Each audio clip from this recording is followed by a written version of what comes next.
Good morning and welcome to the Killik & Co market update. We continue to see huge amounts of momentum building behind this whole theme of sustainable and ethical investing, and in particular green energy. So this week we've actually had three quite noteworthy data points about green energy. The first of which was on Monday when the government published its so-called Green Finance Strategy. And this is just a 15-step process showing how the country plans to become carbon neutral by the year 2050, as pledged by Theresa May last month.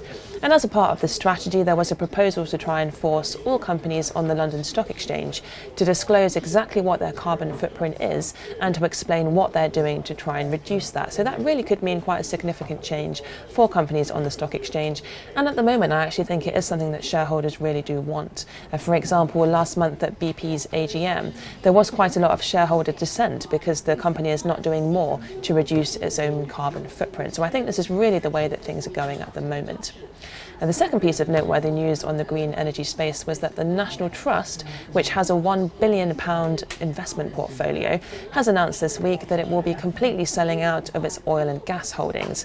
And yes, it's not a huge amount of money in the grand scheme of things, but it is just yet another example of one major investment portfolio or fund that has announced that it will be moving away from oil and gas.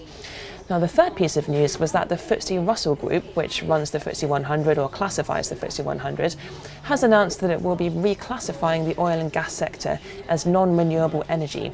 So in the past, the green energy space was referred to as alternative energy, and then we had the oil and gas sector.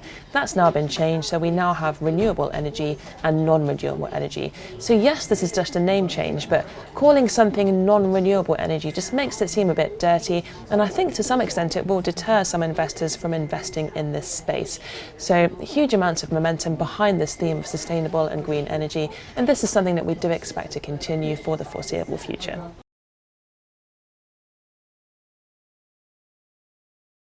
And over in the US, it really does seem as though an interest rate cut has been priced into the market.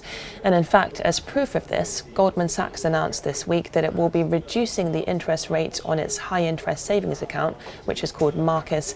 And it feels as though it's doing that because the bank does expect the Federal Reserve to cut interest rates at some point this year. Now, by looking at how people are trading the bond markets, we can get an idea of the level at which people expect interest rates in the US to be cut. So let's have a look at these numbers here. At the moment, the markets are telling us that there is a 62% probability of one interest rate cut taking place in the US this year by September. There is a 40% chance that two interest rate cuts will take place in the US by the end of this year, December 2019.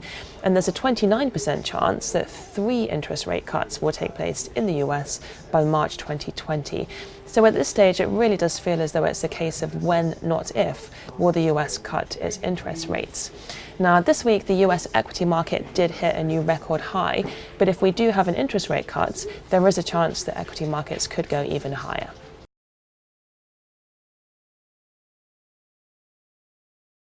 And also this week, it has been announced that Christine Lagarde, currently the head of the IMF, or the International Monetary Fund, has been nominated to succeed Mario Draghi as the president of the European Central Bank.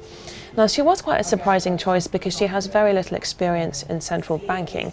But on the plus side, she has always been in favour of Mario Draghi's loose monetary policy. So it is very much expected that she will continue those policies. And therefore, it is now seen as more likely that we will get more quantitative easing across Europe, and that possibly interest rates could be cut in Europe as well as in the US. Now, if we have a look at this chart here, this shows the yield on 10-year German government bonds and how they've changed over the last 10 years. And you can see that over the last couple of weeks, they have moved steadily lower. And in fact, this week, they have hit a new record low of minus 0.4%. So that really does show that investors do expect interest rates to be cut in Europe at some time in the near future. And moving on to the week ahead, it's a fairly quiet one as we move towards the summer holidays, but next week we are expecting results from PepsiCo and from Delta Airlines. That's it from us. Have a great weekend, and we'll see you next week.